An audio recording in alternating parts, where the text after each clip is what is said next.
Welcome back to OMBI Anganwadi. In this video, we will cover one small but important concept.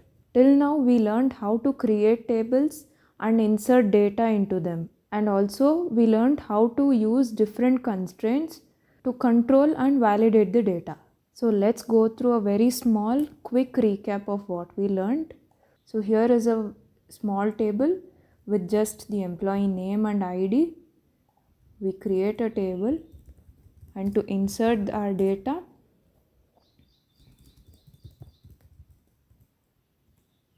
we use the insert into statement and say ID1 and employee1.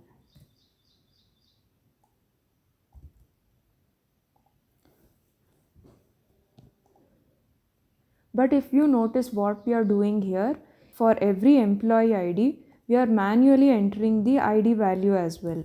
But imagine a large table with thousands or even millions of records of employees, and every time a new employee joins, we have to track the ID values properly and manually assign a new ID. But this will not work in a real world scenario. Instead, we can make use of something called as an identity insert, which is a feature in SQL which helps in automatically generating numeric values for a column. This is a property in SQL Server that helps in auto-generating and auto-incrementing sequential numeric values when new rows are being inserted into a table. So let's try to make use of this identity insert. Before that, let me drop this table and recreate it with an identity.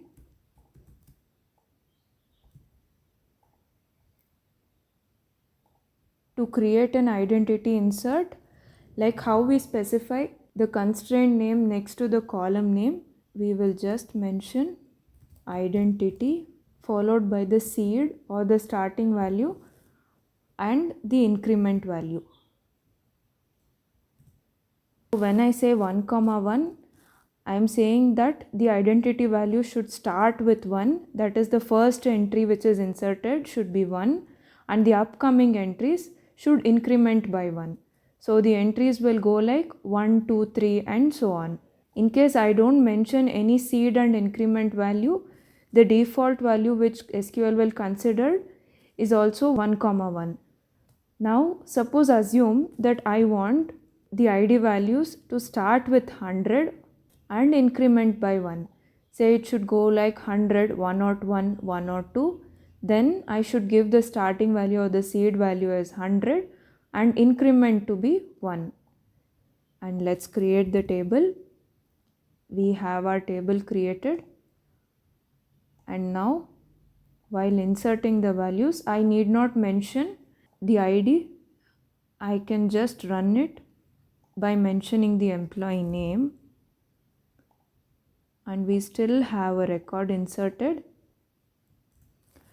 Let us insert 2 more and have a look at our table now.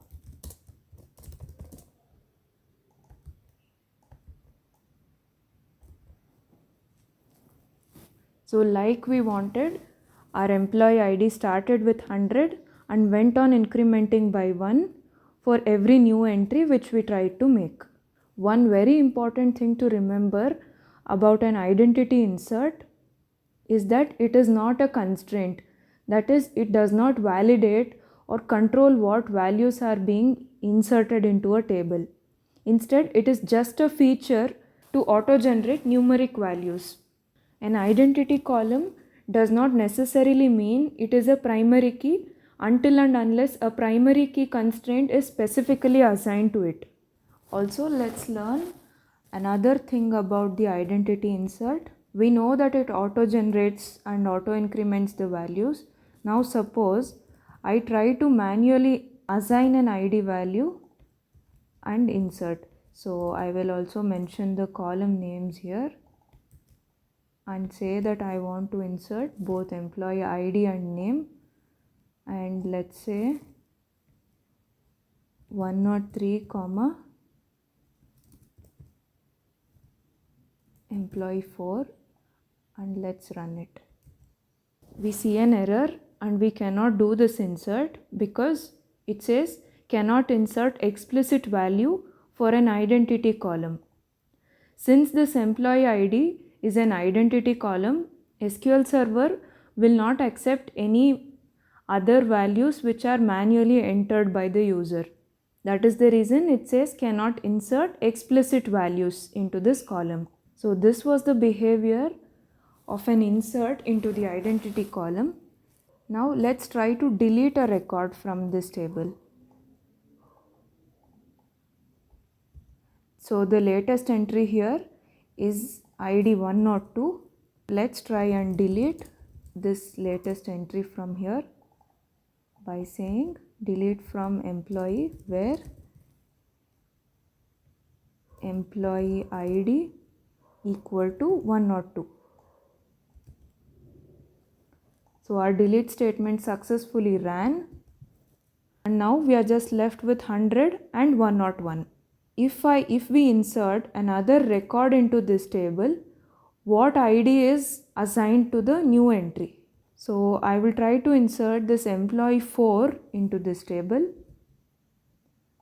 We have inserted, and let's go and check what ID is assigned. We see that the ID 103 is assigned here. If you notice, the entry we deleted was employee ID 102, and when we inserted the new record, SQL Server generated the new ID to be 103. So even though the latest or the maximum value of ID here was 101, it didn't regenerate 102 for this new entry. This is because identity is just designed to generate a new value for each new row which is inserted.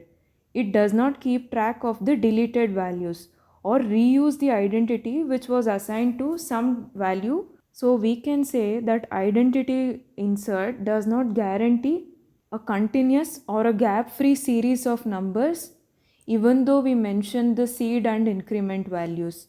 We will always have the risk of such gaps when some rows are deleted in between. So with this video, we covered all important aspects about the identity insert and how it works with the two very important parameters, that is seed and increment value. We also saw the behavior of identity when it comes to insertion of new records as well as deletion. Do like the video, stay tuned and subscribe to OMBI Anganwadi.